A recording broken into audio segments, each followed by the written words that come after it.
Hi, I'm Dr. Alex Manners. I teach horn here at Grand Canyon University, and I'm so glad that you've taken the time to watch this video to help you prepare for all region and all state bands here in Arizona. I'm going to walk you through each of these and how I prepared them.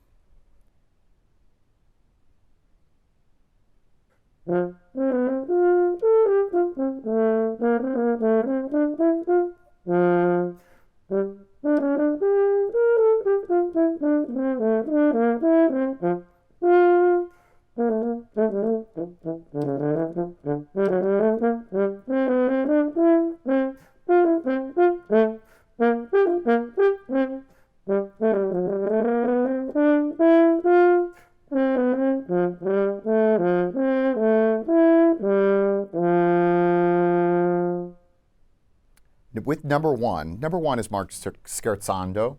And the big thing that sticks out to me on number one is the articulation that's constantly throughout this one. There's little things like staccatos and tenutos and slurs throughout this. And it's really important that we pay attention to those and actually make some kind of change in our playing to accommodate those specific articulation markings. It's also really a common thing for student horn players to play this extremely heavy. And so I would encourage you to try your best to keep it light. That'll allow the different articulation styles to really have an emphasis as we play this. The other thing that sticks out to me are the dynamics, especially on the second line when we go all the way up to forte and then 2 measures later when we drop all the way to piano. So making a real dynamic difference so that it's not just a little different, but we're actually substantially different so that we go from forte to 3 levels lower on piano a couple measures later. Also, 2 other things that stick out to me are the molto rit and the rallentando at the end of the second and the third line respectively. Make sure that you are making those really substantially different so that the judge knows that you are slowing down to accommodate those 2 markings in your music. Think phrases throughout this and make sure that you're doing something musically with this so that it doesn't just end up being you are playing a bunch of notes. So think about where the music can go and how you can grow peaks and valleys throughout this.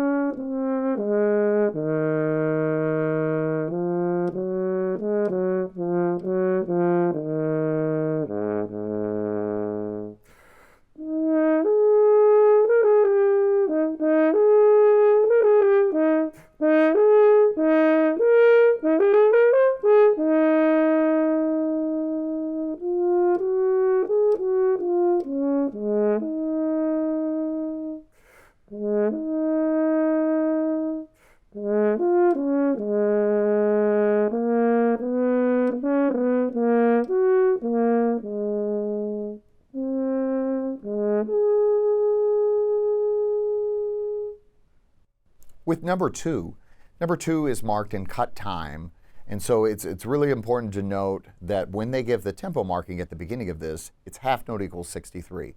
So thinking in a 4/4 tempo to subdivide the beat is an excellent way to approach this one right off the bat. Also, there are several Italian markings throughout this, including stringendo, comando, and molto crescendo. So making sure that you understand what each of those terms mean is really important. The stringendo is just a little bit of a tempo increase at the end of the first line. The molto crescendo is a dramatic crescendo as we go all the way to forte in the middle of the second line. And then it's also important that we get the 3 decrescendos and the rit at the end of this on the third line, making sure that we accommodate each of those things. The measure to me that sticks out that is extraordinarily difficult is one that you'll want to pay special attention to, and that's the 4th measure, where we go from B flat right below middle C to low E flat to B flat on the third line. Those are 3 different embouchure levels, and so making sure that we get those 3 notes to speak accurately every time is a really important way to do that. So sitting down with a tuner or with a piano and making sure that you're hitting each of those 3 notes get those in your ear, and then put it back in the phrase as you're working on this. Also, watch out for the random eighth note that's at the very end of the second line in a cut time measure where you have a double dotted half note. For me, what I typically do is I think of that note as being the pickup to the next measure, and I don't think about it being a part of the measure that it's actually in. So think of it da, bum bum, bum ba da dum. So that we are thinking about it leading to the next measure. It also helps the music to continue to feel forward.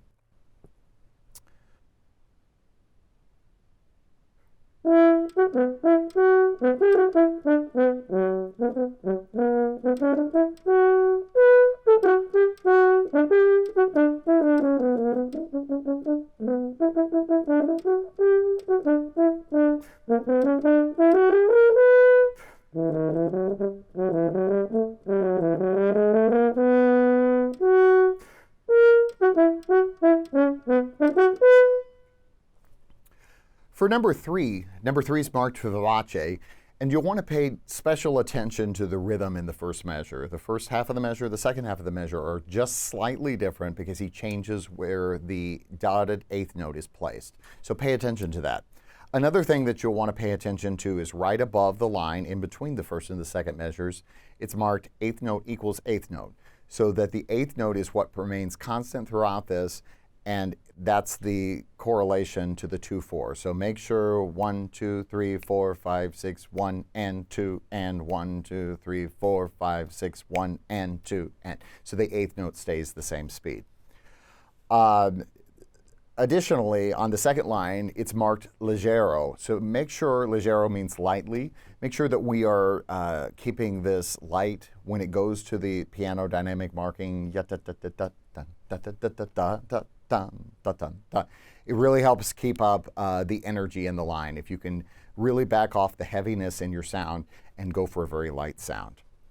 The dynamic changes in this also are quite dramatic. If you look at the second line, we start piano at the beginning of the second measure, and then by the end of the second line, we're all the way to forte. There's a gradual crescendo over the whole line. So make sure that you actually arrive at forte. Part of this is learning how to space your crescendo so that it doesn't all happen at one time, but that we gradually build over the course of the whole line, almost like you're accelerating in a car. We don't want to gun the engine all the way. We want to gradually ease up towards the forte marking, but definitely get there by the end of the second line. So the second line also, or sorry, the third line is also kind of a dramatic line where we are going from piano to fortissimo. So make sure that we are getting to fortissimo by the end of this line.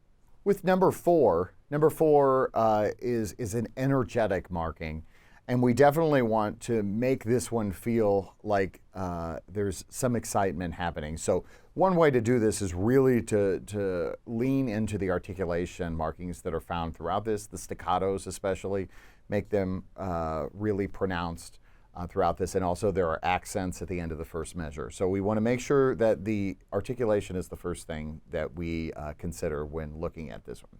The other thing, or another thing that we want to look at, is the key signature. This one is in 5 flats, that's D flat major. So we want to be sure that we watch out for especially G flat.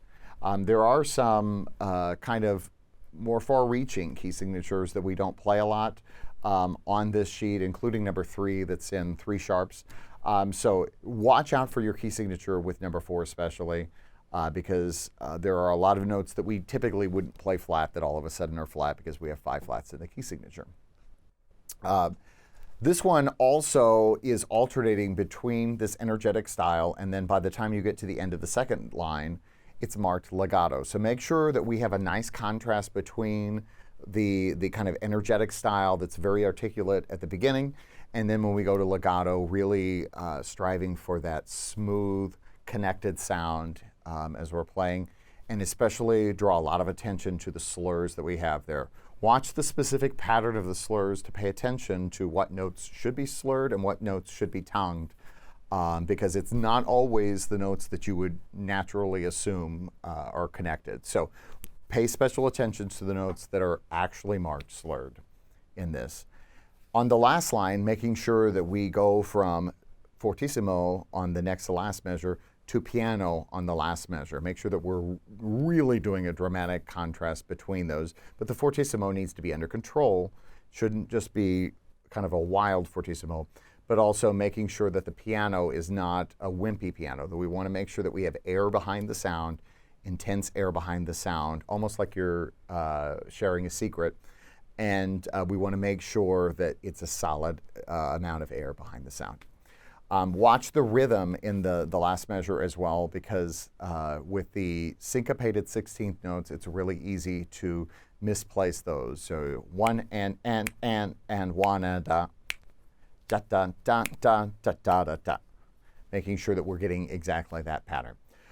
One other thing that I will mention is on the third line, when we go back to the articulate style, it's marked piano, but to make sure, similar to how we should play the last measure of this etude, we want to make sure that the piano here on the third line is also articulate and with lots of energy in our sound. So energy is kind of the name of the game on number 4, making sure that we are really getting specifically a lot of energy in our sound, and then also watching slurs to make sure that the notes that are marked slurred are actually played slur.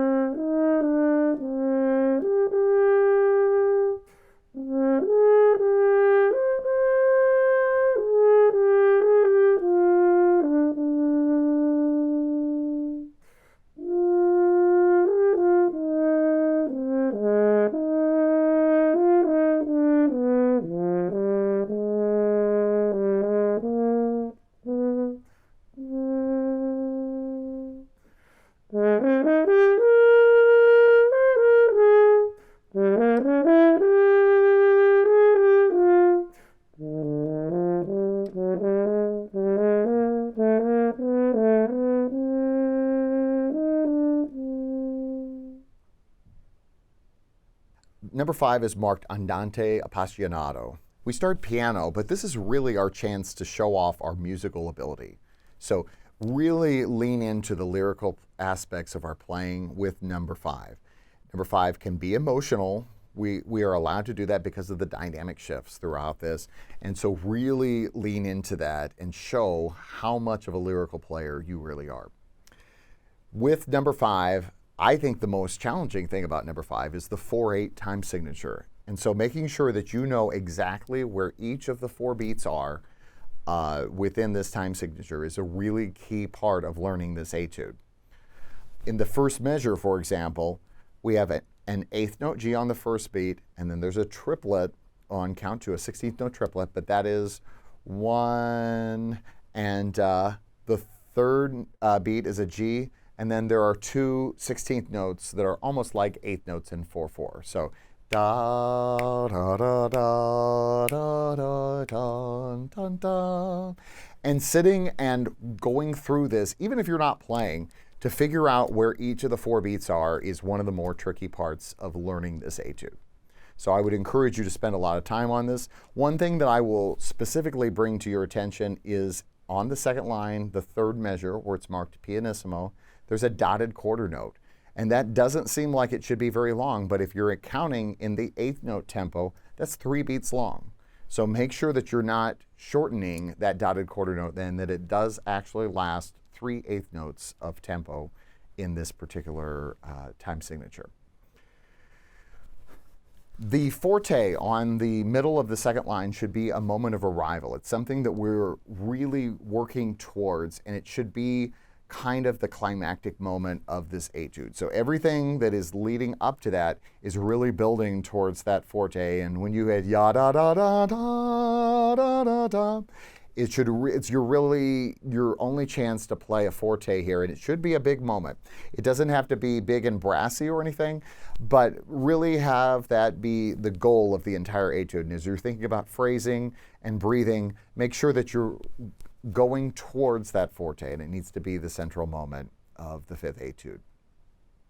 The only other thing that I will mention is the tenuto and staccatos that are on the second measure of the second line. Make sure that we are creating separation between those notes, but they should be elongated, lengthened, compared to a normal note. Da da da dum dum dum. So that we still have separation between the two, but we are a little bit longer than we would normally be. A lot of times we think of those as opposite articulation markings, so it's important to really think about what the composer meant when he wrote this.